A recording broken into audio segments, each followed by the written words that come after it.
Greetings and welcome to our 10th review in the What's Smoking Hot 2020 video review series.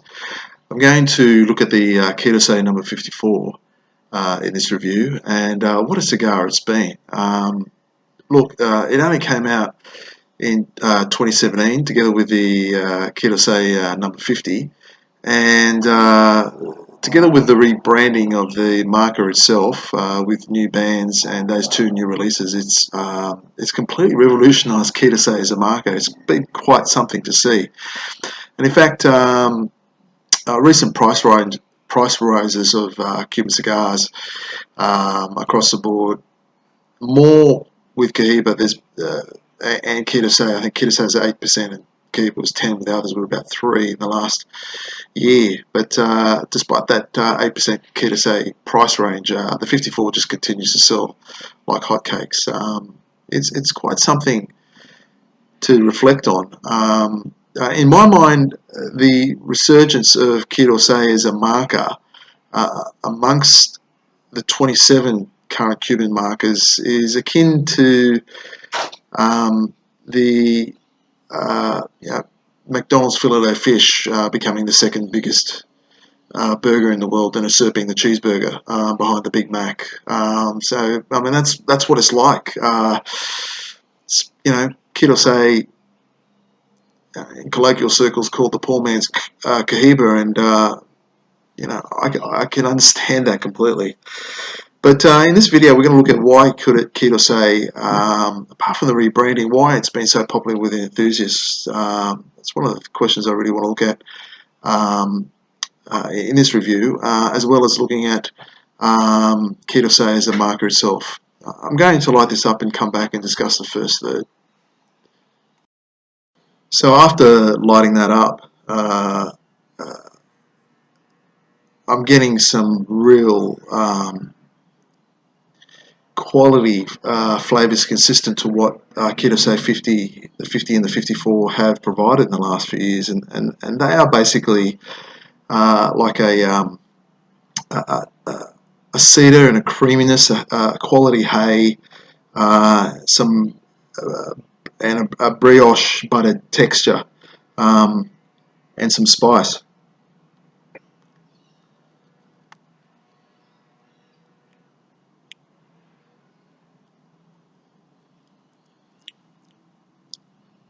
I mean, if I was to compare that to some of the Keto Coronas that I've smoked prior to the rebranding, I don't even remember them like that. But we'll discuss the flavors, the changes a bit later in this review. What I want to do at the moment is I just want to bring you up to speed as to, but how exactly did we get here? I think that's one of the things that I've been wanting to do in this review series, is to give context as to why these cigars are smoking hot, is to make you better appreciate, better understand basically why these are the cigars that I've been looking at as the best, the most consistent in 2020 from my humidor. And I think to look at why the Keto 50 and 54 are so popular, you have to go back to the finding of the brand itself, and its origin story is not like any other Cuban cigar brand at all. In fact, whilst there's been Cuban cigar brands that have come into being after the Cuban government took over the cigar production in the 1960s, after the revolution, there has been a few. Laguna Cabana got reintroduced in 1965, Diplomáticos in 66, Cohiba, of course, the big global brand, came into being and replaced Davidoff, came into being in the 60s, replaced Davidoff in the 90s. There's Vegas Rabena, Trinidad and St. Cristobal de la Bahana in the late 90s. They're just examples of brands that have come into being after the revolution. But Keto stands on its own, and the reason is because it came about as a request from the French tobacco monopoly, SETA, which controlled tobacco in France for many years.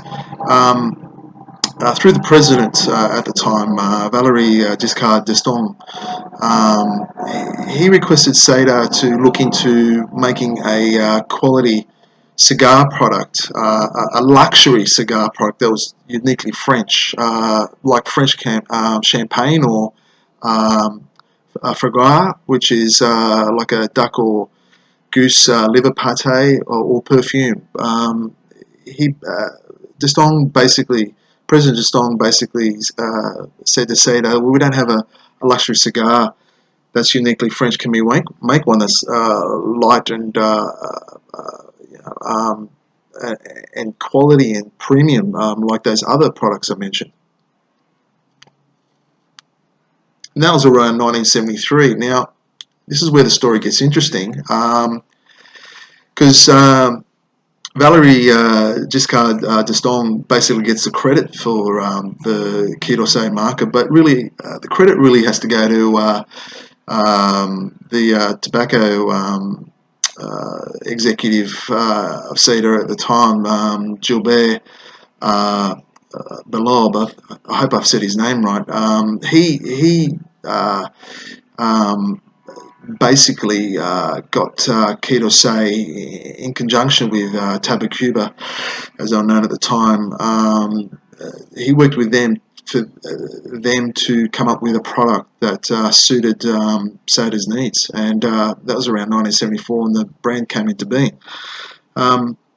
Initially,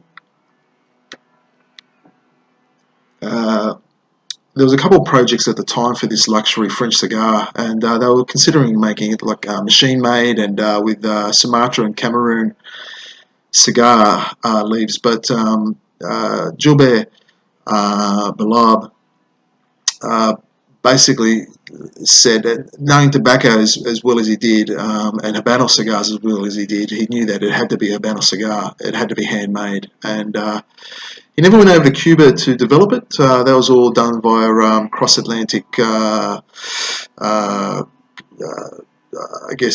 communications and sending samples. But they were able to come up with the Quai d'Orsay marker in 1974, and it's been uniquely French ever since. And at the time that it came out, you had the cigars that came out in the brand were the Quai d'Orsay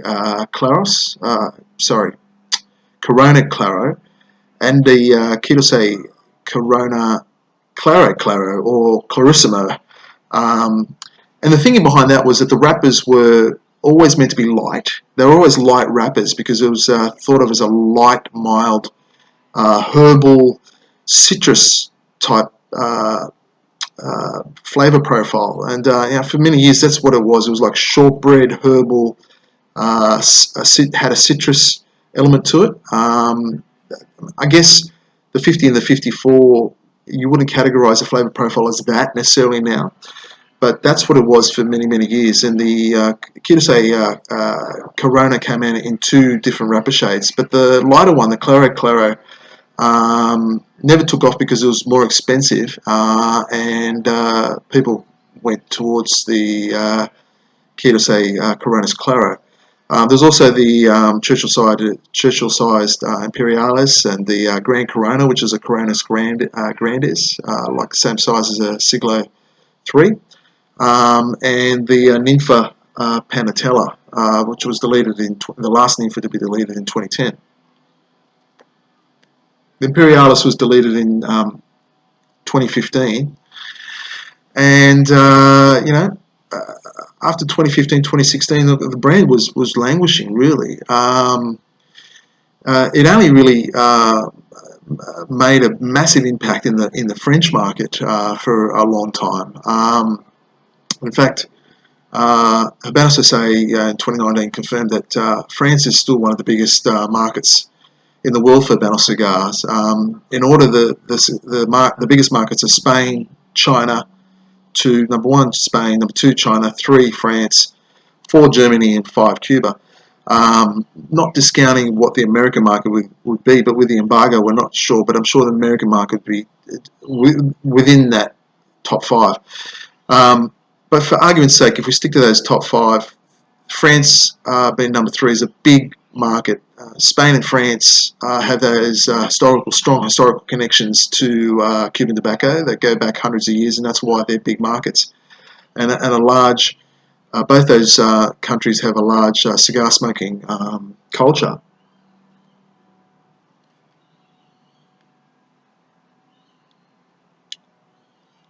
And the rebranding was aimed at getting further sales and I guess getting the brand to be more in line with more premium brands like perhaps like the Cohiba and for argument's sake maybe the Trinidad, but although it's not like a premium brand like those, the number 50 and the number 54, I would argue that the flavors, the quality leaves that have gone into this product has been quite amazing in the last 3 years. And as I said at the beginning of the review, it's just amazed me how it's come to the point where it's come to. I mean, Quai had 4 regional editions. The first one was an Asia Pacifico one, and then 3 French ones after that, up until 2015. And then from around the time of 2017 onwards, there's been a few more French regional editions. There's a Lebanese one, the Baalbek, and I mean, just last year, the first limited edition in Quai, the Senadores, came out, and there's a 2020. 2021, I'm not sure if it's out yet or if it's going to come out, a Numero 109 Swiss regional edition to commemorate Interbac AG's 25th anniversary. So a Swiss company that distributes Cuban cigars, choosing Quai d'Orsay as a regional edition in a Numero 109, which is a highly reputable premium Vitola, because it's got that tapered head. The same Vitola as the Diplomatico Bushidos and the Sancho Panza Slavo. It just says a lot how far this brand has come.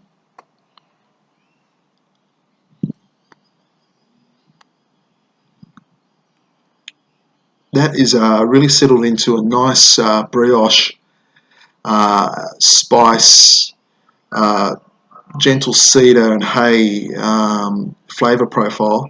And I've got to admit to you, the most enthusiasts favour either the 50 or the 54, more towards the 54 in the last 2 years.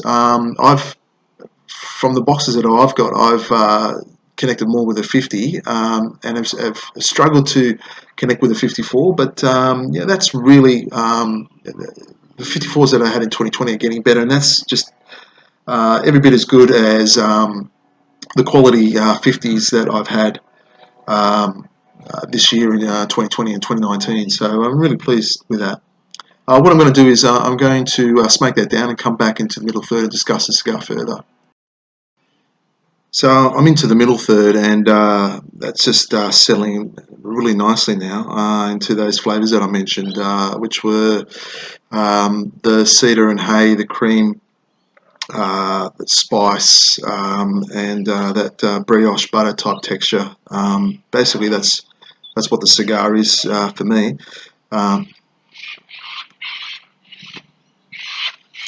And definitely, without a doubt, a step up from those Quai d'Orsay Coronas prior to the rebranding, which I mentioned previously, which were more herbal and shortbread and citrus in flavour. These are definitely different to that, and higher quality in my opinion. Now, let's discuss the sizes. The Kirose number 54 is a 54 ring gauge by 135mm or 5 3/8 inch Edmundo Grueso. And it's exactly an inch longer in size, and it's 1/16 bigger in circumference in terms of ring gauge than the 50 ring gauge by 110mm or 4 1/3 inch D5 number size Petit Robusto Kirose number 50. It's a lot to say. It's quite a mouthful, isn't it? Yeah, the Kirose number 50, if you're wondering, D number 5, yeah, Partagas D5, same size. Very typical Petit Robusto size. Aimed at the 50 would be aimed at a 50, 55, 60-minute smoking time, and I guess this would be aimed more towards a good 80 minutes minimum, 85 minutes, somewhere around there, maybe 90. One thing that I've always found with the 54s, and your experience might be different, but a cigar of this ring gauge tends to not be as strong as its other cigars within its marker. I think of, say, the 54 ring gauge Hoya de Monterrey de San Juan, La Joya de San Juan. But the 54 has quite a bit of flavour to it, and always has for me. And in terms of its body and its flavour, it really packs a punch there. And in terms of its strength, Kirose was always a light marker, but I wouldn't classify this as mild necessarily. Mild, medium. I think the rebranding, and for many years even before the rebranding, when the market first came out in '74, it was always a light cigar with light wrappers. That was the thinking. But I think those when the Coronas, Clara or the Clarissimo was discontinued in the '80s, light wrappers gave way slowly, and these 50-54s come out with darker Colorado wrappers often, and in my mind they're not necessarily just what you term a light cigar anymore.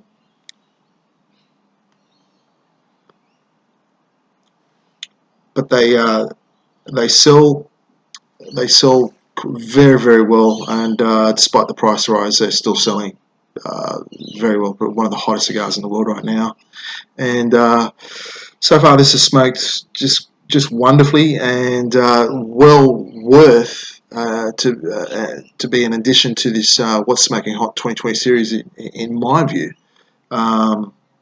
Just loving the ash and the construction. I've just got to be careful how to take off that big band. But I'm loving the hay and the brioche element to it. The buttered egg texture to the smoke. That's what really appeals to me. There you go. I've got that band now. I'm just going to slowly slide that off. Ash that. It's quite a big band from what it used to be. I mean, it used to be only about half that size, really. But there you go. It's double the size now. But it's been a most amazing rebranding. And if it continues like this, I could see Kirose continue to be successful. I mean, it might not be classified as a value brand or a global brand, the top 10 brands that I mentioned in my last review, but it didn't stop Habanos S.A. releasing the Senadoras as a Mossos number 2 size Senadoras as a limited edition in 2019. So who knows where Kirose can go to in the next 5 years. But if someone were to tell me that Fonseca is going to get a rebranding and it's going to become an elite brand within the Cuban markers catalog. I would find that hard to believe, but who knows? Who knows with MSU? Just some of the things they do. Uh, they you can never tell. You can never know what's just around the corner.